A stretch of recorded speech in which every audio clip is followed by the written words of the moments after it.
seule manière de lutter contre la propagation de ce virus, c'est le confinement. Il faut le faire respecter. C'est aussi l'un des enjeux de ce week-end.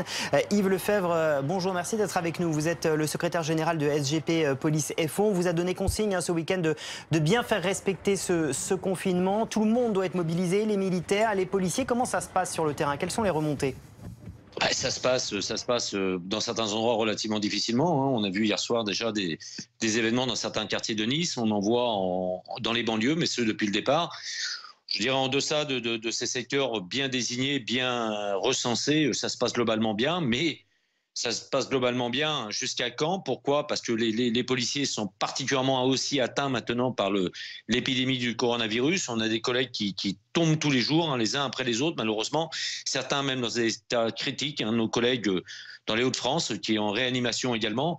Et on n'a toujours pas de moyens pour travailler. Vous savez, on marche à la tête dans la police nationale. Hier soir, on a une note dont on a connaissance, une note diffusée par la Direction centrale de la sécurité publique qui va dans le bon sens, c'est-à-dire optimiser le stock malheureusement trop réduit des masques et des gants et des lunettes de protection. Et ce matin, on a une nouvelle note qui dit tout le contraire, ou du moins qui vient, je dirais, amoindrir l'effet d'espoir apporté à nos collègues pour essayer de travailler en sécurité pour eux-mêmes, pour leurs familles et pour nos concitoyens. Donc ces contrôles se font, mais se font dignes d'une armée mexicaine, en faisant un peu de tout et n'importe quoi, et en ne préservant pas ceux qui servent aujourd'hui légitimement, au demeurant, c'est notre mission, qui servent de barrière sanitaire pour préserver, je dirais, nos concitoyens.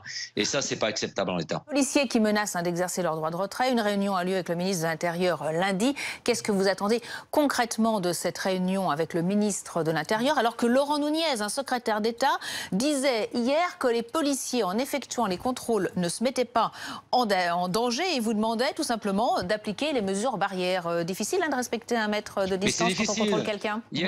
Vous savez, j'ai demandé ce matin au cabinet du ministre que simplement on nous donne des instructions claires, simples au demeurant, qu'on sorte de la technocratie des diffusions, des notes réflexes et que sais-je encore. Il faut simplement que quand mes collègues sur le terrain peuvent, je dirais, procéder au contrôle avec une vitre de voiture fermée, eh bien, qu'ils le fassent au maximum, ils sont suffisamment intelligents, ils savent ce que c'est le danger au quotidien.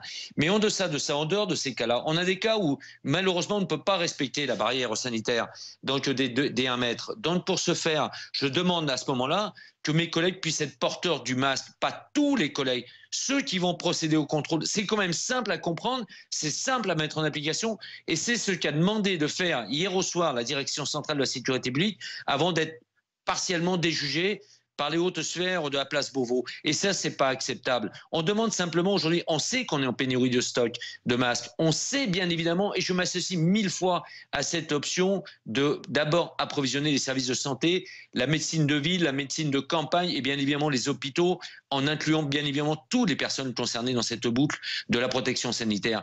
Mais les flics ont aussi besoin d'être protégés. Si on laisse les flics sans protection, on n'enrayera pas la propagation du virus, lié notamment et bien évidemment au fait qu'on ait une immense majorité de porteurs dits sains. C'est ça tout le danger. Et si demain on n'a plus de flics pour assurer ça, comment va-t-on faire? On ne pourra pas le faire, on n'arrivera malheureusement pas à mettre en place cette fameuse barrière de protection et ce fameux confinement qu'il faut durcir d'ailleurs au demeurant et sans délai.